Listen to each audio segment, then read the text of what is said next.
네, 국민의힘 지도부의 전당대회 룰 변경 움직임을 두고 당내 찬반 논쟁이 점점 심해지는 모습입니다.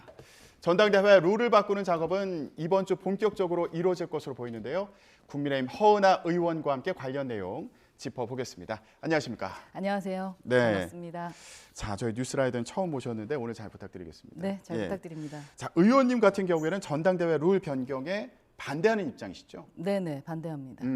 그러면 지금 현재 당 지도부에서는 당원 투표가 7이고 여론조사가 3인데 이 방식을 당원 투표 100%로 바꾸자 이런 분위기지 않습니까? 이거에 네. 대해서는 좀 어떤 입장이세요? 왜 그렇게 국민의 마음과 멀어지려고 하는지에 대한 부분에 대해서는 제가 좀 이해를 하지 못하는 상황입니다. 기본적으로 전쟁하듯이 저희가 이렇게 룰을 좀 바꿔보려고 하는 것 같은데 저희가 전쟁을 한다라는 것은 국민과 나라를 위해서 해야 되는 것이 올바른 것이지 당만을 위해서 전쟁하는 것은 국민들 보시기에 눈살 찌푸리는 부분 아닌가 하는 생각을 하게 되고요.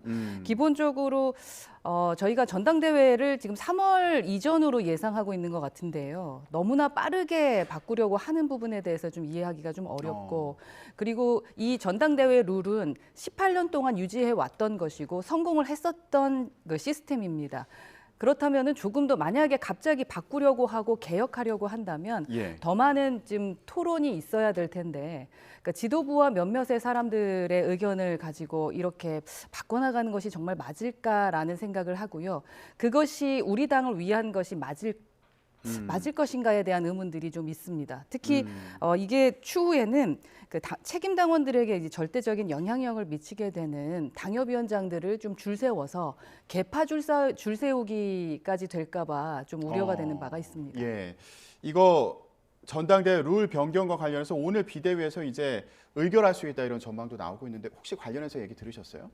저도 뉴스를 통해서 봤습니다. 비대위에서 급작스럽게 이렇게 의결을 하는 것은 또 다른 그 절차적인 정당성에 대한 의문을 제기할 수밖에 없어지는 부분이기 때문에 저희는 민주당을 좀 유심히 봐야 될 것 같은데 당원 당규 바꾸고 기본적인 시스템에 대해서 이렇게 무리하게 추진했을 때 도움이 되지 않는 것을 확인하고 있지 않습니까?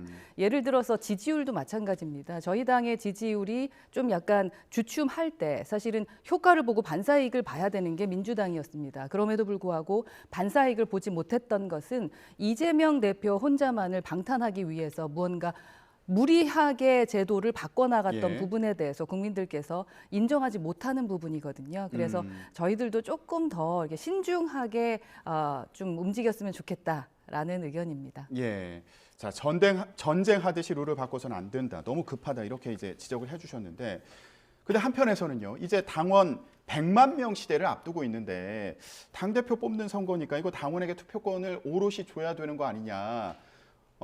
이런 주장도 있지 않습니까?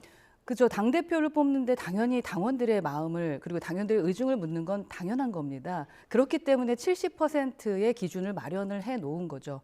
근데 저희는 공당입니다. 이 공당은 기업이 아니라는 거죠.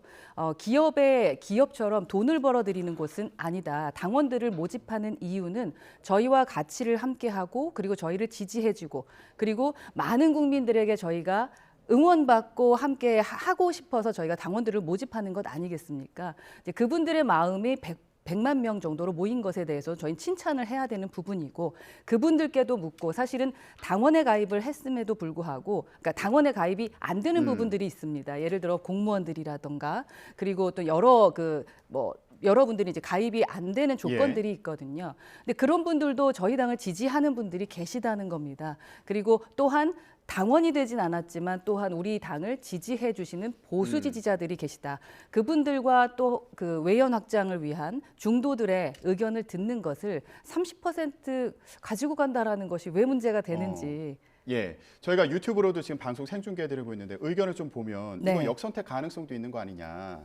여론조사를 통해서 이제 반영을 하게 되면요, 이런 우려도 있는 거잖아요. 그러니까 민주당을 지지하는 쪽에서 이제 역선택을 할 수도 있는 거 아니냐, 뭐 이런 우려가 있는 것도 사실이잖아요. 네, 제가 이제 21대 국회에 들어와서 늘 듣고 있는 게 역선택 반지에 대한 얘기인데요. 근데 여론조사 전문가들의 얘기를 들었을 때는 그것은 불가능하다라는 것이 가장 큰 의견인 것으로. 왜 그렇습니까? 예를 들어서 이제 역선택이라고 한다면 더 가능성이 있는 것은 당원일 수도 있다라고 이야기하는 부분들도 있습니다. 첫 번째는 왜냐 예. 당원은 저희가 이제 1,000원씩 당비를 내면서 책임 당원이 되는데 3개월이 걸리는 건데요. 그런데 그 부분은 어떠한 조건들이 없습니다. 예를 들어 공무원이면 안 된다라는 그런 기본적인 조건이 아니라면 당원에 대한 마음을 묻고 있지는 않죠. 그런데 우리에게 관심이 있기 때문에 누구나 가입할 수 있다라고 생각할 수 있는 그러한 시스템도 있을 것이고요.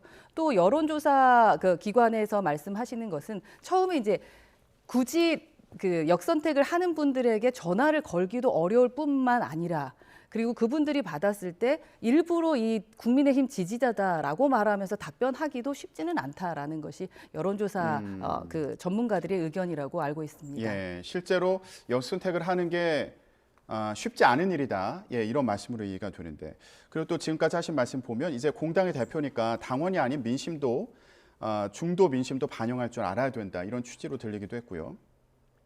한편에서 이런 얘기도 있습니다. 그러니까 이렇게 전당대회 룰을 바꾸려고 하는 게 유승민 전 의원을 경계하는 거 아니냐 이런 뭐 해석을 하는 경우도 있어서 저희가 여론조사 결과를 좀 준비를 했는데 네.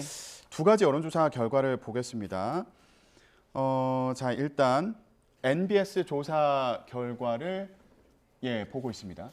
자 전체 응답자 조사 결과에서는 유승민 전 의원이 27%의 지지율로 1위를 차지했습니다. 그런데 당원들을 대상으로, 그러니까 국민의힘 지지층을 대상으로 조사를 한 결과입니다. 자, 이런 경우에는 지금 보면은 안철수 의원이 13%로 1위를 기록하는 그런 결과가 나왔고요. 예, 그래서 전체 응답자와 국민의힘 지지층 사이 조사 결과가 다르다 이런 취지의 조사 결과였고요. 다음에 미디어 토마토가 뉴스토마토의 의뢰를 받아서 조사한 결과입니다. 전체 응답자 조사 결과에서는 유승민 전 의원이 1위를 차지했고요. 국민의힘 지지층 조사 결과를 보면 나경원 전 의원이 18%의 지지를 받아서 지금 높은 순위 1위를 기록한 것으로 나타났습니다. 자 보면은 이게 전체 응답자와 국민의힘 지지층 조사 결과 사이에 이제 차이가 나다 보니까 요거 유승민 전 의원을 좀 경계하려는 거 아니냐 뭐 이런 해석이 나오기도 하는 것 같은데 의원님도 그렇게 생각하세요? 뭐 그렇게 생각할 수 있을 것 같고 대부분 그렇게 오해할 수 있을 거라고 저는 생각을 합니다. 그렇기 때문에 급작스러운 룰 변경을 하게 되면은 국민들께서 왜 저러지라고 생각하시면서 괜한 오해하고 우리 당에 대한 이미지만 나빠지지 않을까 하는 생각을 하게 되고요. 개인적으로는 사실은 당원들의 생각과 일반 여론의 생각이 같으면 가장 좋죠. 그렇기 때문에 더 많은 당원을 모집하려고 노력을 하고 있는 것이 아닌가 하는 생각을 하게 되고요. 다만 지금은 여론과 당의 생각이 다르기 때문에 그래서 70에서 30%의 기준을 가지고 서로 보면서 국민들이 인정하는 그러한 당대표가 당선되는 것이 올바르지 않겠느냐. 그게 저희 2004년도죠. 당시 박근혜 전 대표께서 결정한 부분 아니겠습니까? 그래서 그 후에는 되게 좋은 평가를 받았던 것으로 알고 있습니다. 그런데 정진석 비대위원장 같은 경우는 그렇게 얘기하잖아요. 당원 포비아에 해당하는 분들은 당대표가 될 수도 없고 돼서는 안 된다. 그러니까 당원의 표심을 두려워하는 사람이 당대표가 될 수 있겠냐. 당원의 목소리를 두려워하면 당대표가 될 수 있겠냐.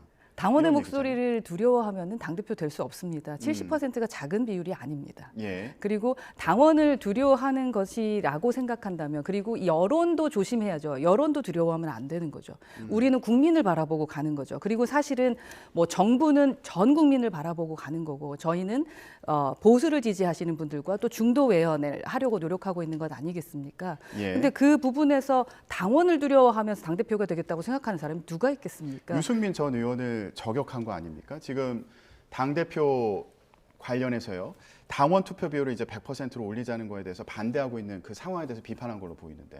글쎄 유승민 전 대표가 어떤 생각을 갖고 있는지 저도 이제 여론이라던가 언론이라던가 뭐 페이스북을 보면서 보고는 있는데 뭐 비슷한 생각인 것 같습니다. 민심을 받아들이지 않고서는 우리 당이 총선에서 승리하기 어렵다라고 생각을 하고 계신 것 같고요. 조금 전에 말씀을 드렸던 것처럼 우리 당이 웬만하면은 모든 국민의 사랑을 받는 것이 가장 더 중요할 것이고 그 당원의 마음도 다르지 않다고 생각합니다. 당원 포비아라는 것은 예를 들면 너무나 빠르게 전대 룰을 바꾸려고 하는 그러한 성급함, 그것이 더 포비아가 아닐까 하는 생각을 합니다. 알겠습니다.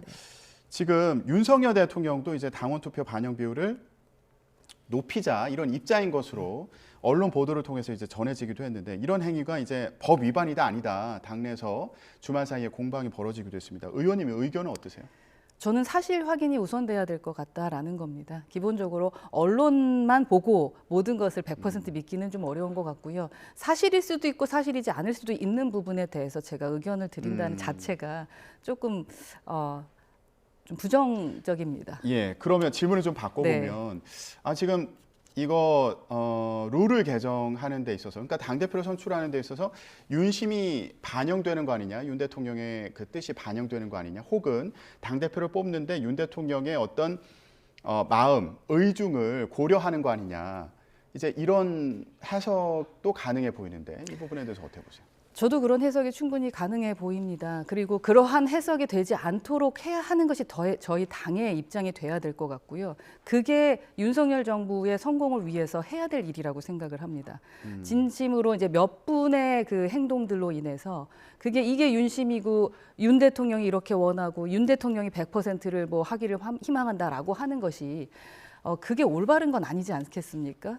그리고 뭐 민주당에서 공격하는 부분에 대해서 저희가 막아낼 방법도 없습니다. 그래서 저는 사실이 아닌 것일지 사실인지 아닌지 확인이 안 된 것 같고 이야기하는 것은 좀 어렵고, 다만 윤심이라는 이야기, 친윤이라는 이야기, 그런 이야기를 가지고 뭔가 권력을 좀 쟁취하려고 하는 모습들은 지양하는 것이 필요한 것 같다. 우리 당원들 그리고 모든 국회의원들은 다 윤 대통령의 성공을 위해서 뛰었습니다. 예, 알겠습니다. 그럼 혹시 이 문제와 관련해서 이준석 전 대표와 좀 얘기를 나눌 기회가 있으셨나요? 전당대회 룰에 대해서는 이야기 나누지는 않았습니다. 근데 이준석 전 대표가 당원 가입을 굉장히 열심히 독려했잖아요. 어떻게 보고 계세요? 이거 결국에 누구에게 유리하다고 보십니까? 당원 투표 반영 비율을 높인다면? 민심을 가장 잘 살리는 분, 그리고 모든 여론에서 긍정적인 생각을 갖는 분, 그런 분이 당대표가 됐으면 좋겠다라는 생각이시겠죠. 그리고 기본적으로 당원들을 모집했던 이유도 조금 전에 말씀드렸지만 100만 명보다는 1000만 명이 나은 것 아니겠습니까? 그러면은 여론과 저희가 다를 이유가 없을 것입니다. 그런 차원에서 많은 당원들을 모집하기 위해서 노력을 했던 것 같고요. 그만큼 또 많은 당원들이 가입이 됐습니다. 사실 저희가 28만 명 정도 됐었었는데 지금 거의 3배, 4배 정도 많아졌거든요. 예. 그래서 그 부분은 상당히 긍정적이고, 이 민심 그리고 이 많은 당원들이 가입된 분이 누구에게 긍정적일까? 뭐 그 부분에 대해서는 제가 뭐 말씀드리긴 애매한 것 같습니다. 예. 이준석 전 대표가 이제 당원 가입을 독려를 해서 이게 결국에는 그러니까 이준석 전 대표가 유승민 전 의원에게 힘을 실어주지 않을까 이런 전망이 나오기도 하지 않았습니까? 그래서 유승민 전 의원에게 유리한 걸까라는 생각이 한편으로 들면서도 동시에 지방선거를 기점으로 해서 또 가입을 많이 했다 이런 분석도 있어서요. 그리고 현재 80만 명 정도 당원인데 이제 앞으로 전당대회 전까지 더 가입을 해서 100만 명이 예상된다 이런 상황이어서 그러면 이게 친윤 의원들, 친윤 당권 주자들에게 유리한 걸까? 이런 또 해석이 나오기도 해서 의원님 어떤 의견이신지 궁금했습니다. 뭐 주식이 어떻게 될까라는 것을 예측하는 것만큼 그만큼 정말 좀 어려운 부분인 것 같고요. 그러나 뭐 유승민 전 대표에게 유리하다 아니다, 아니면 유승민 전 대표를 뭐 도와줄 것이다 아니다, 그런 부분에 대해서는 저는 동의하지는 않습니다. 이 전 대표 같은 경우는 뭐 누구를 응원한다, 누구를 지지한다, 그런 스타일이 아니거든요. 어떻게 하면 당이 사랑을 받을 것이냐, 그리고 어떻게 하면 승리할 것이냐에 더 많은 생각을 갖고 계신 분이기 때문에 그런 차원으로 이길 사람에게 지지를 해줄 것 같다라는 생각이 들고요. 예. 그런 차원의 이길 사람. 그런데 문제는 이제 이준석 대표의 그 영향력보다 문제가 되는 것은 좀 이렇게 당내 일방주의 때문에 어쩌면은 유승민 전 대표에게 더 많은 지지를 하는 사람들이 생길 것 같다라는 예측을 할 수 있을 것 같습니다. 예, 알겠습니다. 오늘 국민의힘에서 어떻게 진행을 하는지 좀 지켜봐야겠습니다. 대통령과 민심 또 야당 사이 균형을 맞춰갈 집권 여당을 뽑기 위한 고민이 깊어지고 있는 상황으로 보입니다. 국민의힘 허은하 의원과 함께 얘기 나눴습니다. 의원님 고맙습니다. 감사합니다. 좋은 하루 되세요. 고맙습니다.